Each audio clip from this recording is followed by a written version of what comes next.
Can you see a little head there? That's a little girl who is fast asleep. Sorry, I'm going to lower my arm so it doesn't get too worrying. I'm filming this on my phone. Yes, so, hi, welcome to the vlog. How are you all? I hope you're well.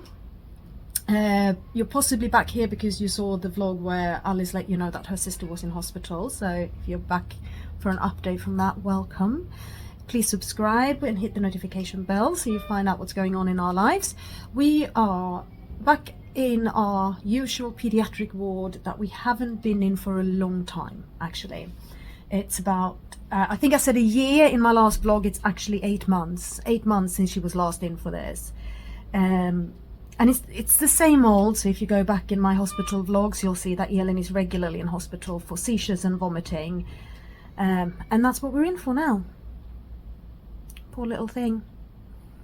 Poor little thing. But I'm going to turn myself around and I'm going to turn the camera around, which I... There she is. Fast asleep. Up there is a monitor with numbers I really like. So in green you have her heart rate, which is at, well, in the 90s, 90, 88, 87, 86. It's going down a little bit. She's very deeply asleep. The number in blue that says 94 at the moment is her 95 is her oxygen saturation. So she's breathing completely on her own. She has no additional oxygen. And then in yellow it says 20 now. It said 21 a second ago. Is her breathing rate. So this is a child who is very, very deeply asleep and is not having any seizures whatsoever. I am in love with those numbers. Absolutely in love with those numbers. But it is 2 o'clock in the afternoon and she has been asleep since 7 o'clock last night. So she's been asleep for a very, very, very long time. So what happened was her dad took her into hospital. She wasn't really fitting that excessively when he took her in, but she was throwing up and she was throwing up blood, and it's not as it's obviously not good, but it's not as extreme as it sounds. We have a child here who's been vomiting her entire life, and she basically gets little tears in her esophagus when she throws up that much. So he knew that she needed a bit of extra help and possibly IV fluids and possibly IV medicines. So he took her into hospital, and that was absolutely the right decision. So he spent the first night in with her, which was not a very restful night. Lots of lots of nurses coming and going and doctors coming and going, and the vomiting calmed down. So she was doing a fluid trial on Diaper through her Mickey button, and she was tolerating that when I came in the morning. So I came in 10:30 yesterday morning, and her dad said, oh yeah, she continues like this, she's going home today. I'm like, okay. I'm not going to say anything because I don't think she's going home today.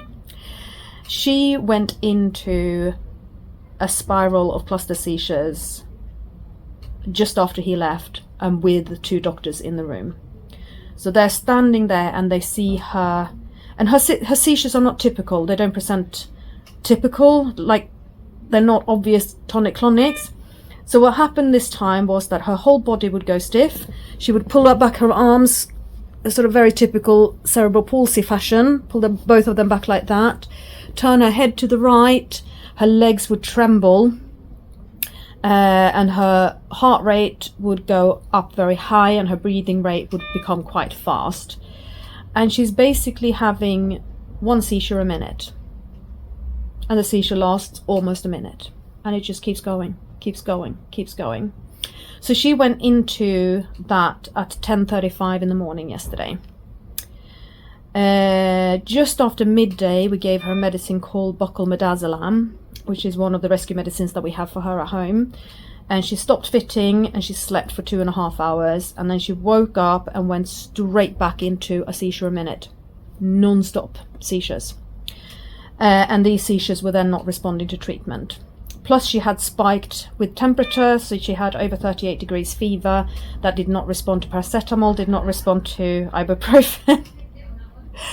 And it's the usual. Okay, so do we think it's an infection, seeing as she's running a temperature? Well, we don't know, but quite possibly an infection, yes. All right, do we think it's a urine infection or a chest infection?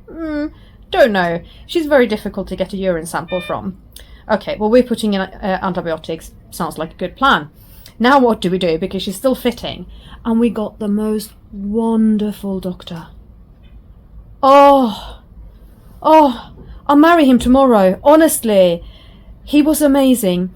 He was in the room with Elin for an hour.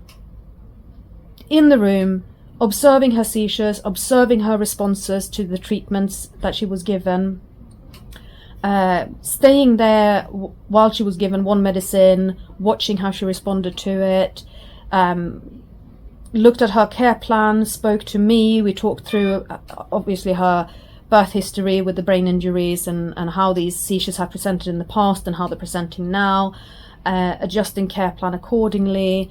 So we went through. So she had the buccal midazolam that stopped the seizures temporarily, and then she woke up and she was seizing again. Then we gave her clobazam, did not stop it. Then we had lorazepam, did not stop it. Then we tried Keppra loading, did not stop it. Then she had phenobarbital, and the seizure stopped, and she's been asleep since then. So it's the sleep of a seriously drugged up little girl right next to me here, okay? That is a lot of medicine to throw at a little body. But we broke the spiral, and this is the first time we've broken the spiral in the same day that she's gone into it, because previously she's been fitting for days. So I'm much happier.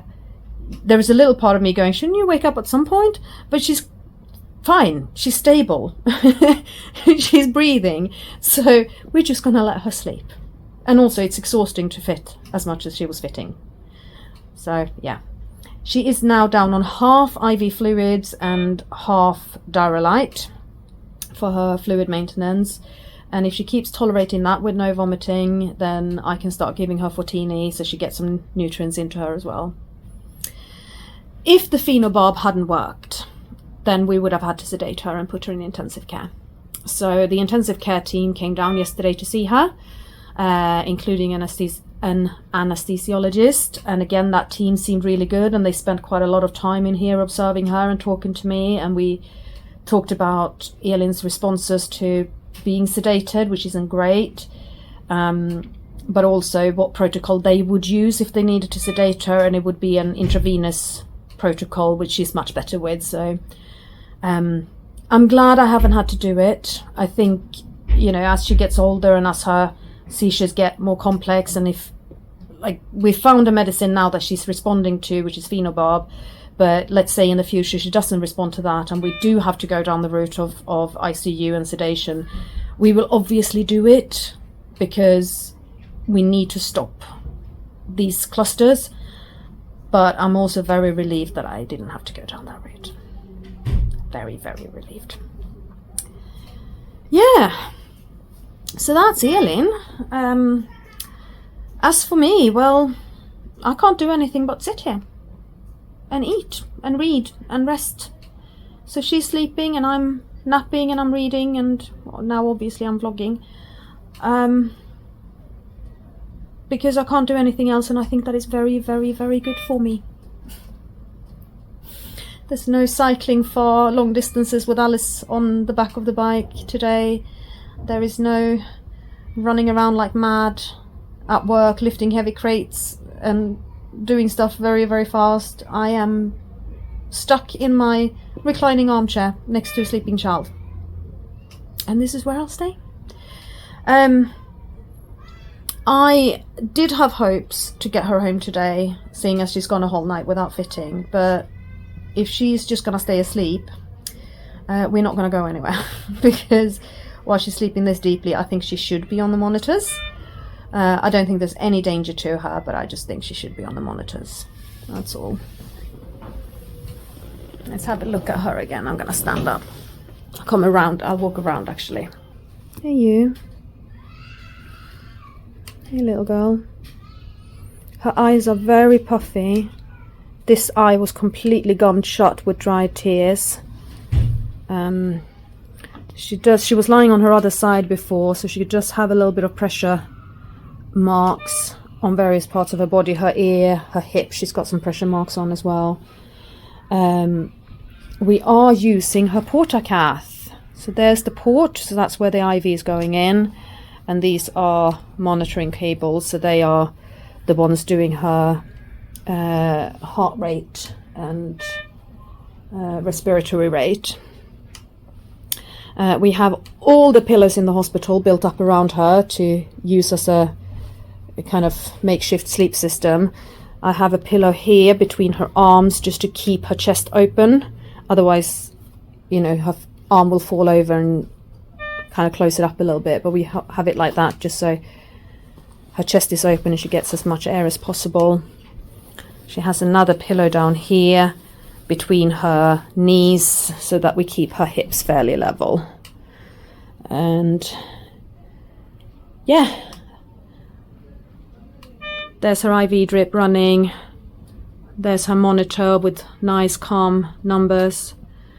And down here is her pump with Diarrhelite.